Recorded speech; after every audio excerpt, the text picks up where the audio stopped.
Hello everyone. आज की video में हम लोग करेंगे सुमित्रा नंदन पंत साहित्य परिचय, जो कि कक्षा 12 सामाजिक बहुत ही महत्वपूर्ण जीवन परिचय है। इसको आप लोग अच्छे से तैयार कर लीजिए।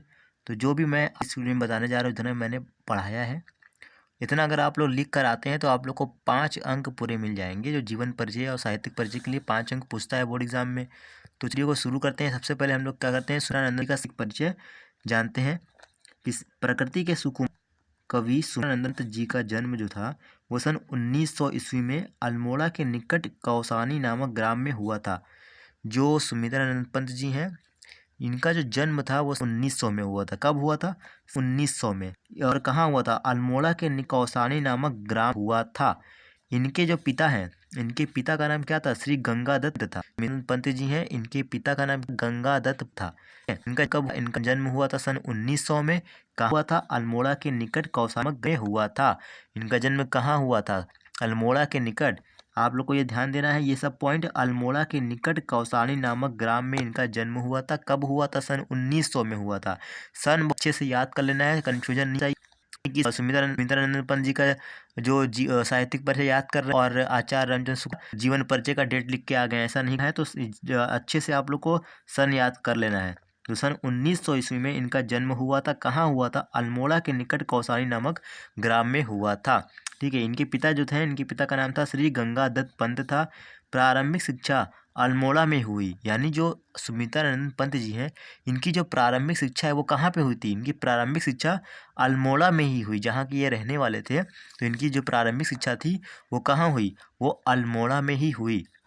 इनके बचपन का नाम गुसाई दत्त था। जो सुमित्रा नंदन पंत जी हैं, इनके बचपन का नाम क्या था? गुनसाई दत्त। क्या था? गुनसाई था। सुमित्रा नंदन पंत की प्रथम कविता, यानी कि पहली कविता, सुमित्रा नंदन पंत जो पहली थी प्रथम कविता गिरजा घंटा, सन 1916 ईस्वी में प्रकाशित हुआ। ठीक है। जो सुमित्रा नंदन पंत जी हैं, इनकी जो प्रथम कविता है, पहली कविता गिरजे का घंटा, वो सन 1916 ईस्वी में प्रकाशित हुई।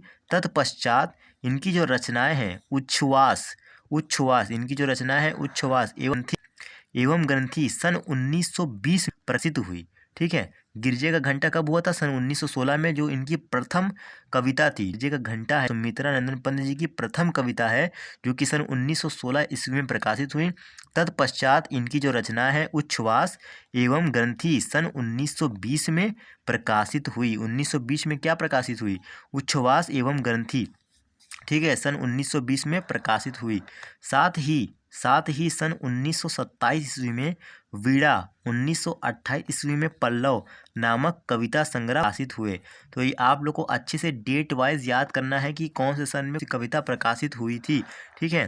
तो गिरजे का घंटा कब प्रकाशित हुई थी? 1916 में। उच्छ्वास एवं ग्रंथि सन 1920 में प्रकाशित, और उसके बाद 1927 में वीणा, 1928 में पल्लव नामक कविता संग्रह प्रकाशित हुए। कुछ दिन काला कांकर में ठहरे। जो सुमित्रा नंदन पंत जी थे वो क्या हुआ? कुछ दिन तक कहाँ ठहरे हुए थे? काला कांकर में ठहरे हुए थे। काला कांकर में ठहरे हुए थे सुमित्रा नंदन पंत जी। पुनः प्रयाग आकर रूपाभा नामक पत्रिका का संपादन कार्य संभाला। यानी क्या किया? पहले तो कुछ दिन वो थे काला कांकर में ठहरे थे, फिर जब वापस आए, जब पुनः प्रयाग आकर रूपाभा नामक पत्रिका का संपादन कार्य संभाला। जब वापस आ गए प्रयाग में, यानी प्रयागराज में, तो क्या हुआ? रूपाभा नामक पत्रिका का संपादन कार्य संभाला। अरविंद घोष जी से मुलाकात के बाद पंत जी अरविंद दर्शन की ओर उन्मुख हुए। अरविंद घोष जी से मुलाकात के बाद जो पंत जी थे, जो सुमित्रा नंदन पंत जी थे, अरविंद की ओर उन्मुख और अपनी रचनाओं में अरविंद दर्शन को पिरोया। जो उनकी रचनाएं थी, क्या उसमें क्या पिरोया? अरविंद दर्शन को पिरोया।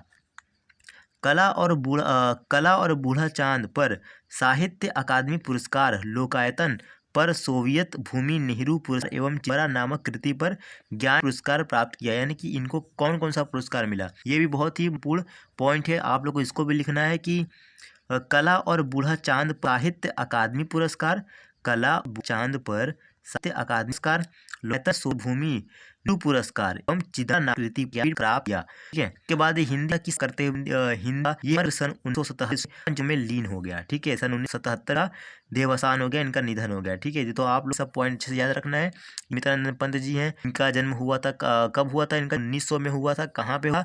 तो इनका जन्म अल्मोड़ा के कोई नामक ग्राम में हुआ और इनकी मृत्यु कब हुई थी? सन 1977 में। तो ये सब मेन पॉइंट है, आपको याद रखना है। उसके बाद हम लोग इनकी रचनाएं क्या होती हैं, इनकी जो सुमित्रानंद पंत जी की जो प्रमुख रचनाएं हैं उनके बारे में जान लेते हैं। सुमित्रानंद पंत जी की जो रचनाएं हैं तो वो कुछ रचनाएं निम्नलिखित इस प्रकार हैं। तो सबसे पहली जो रचनाएं इनकी हैं वो है लोकायतन। लोकायतन हो गया, वीणा हो गया, पल्लव हो गया, गुंजन हो गया और ग्रंथि हो गया।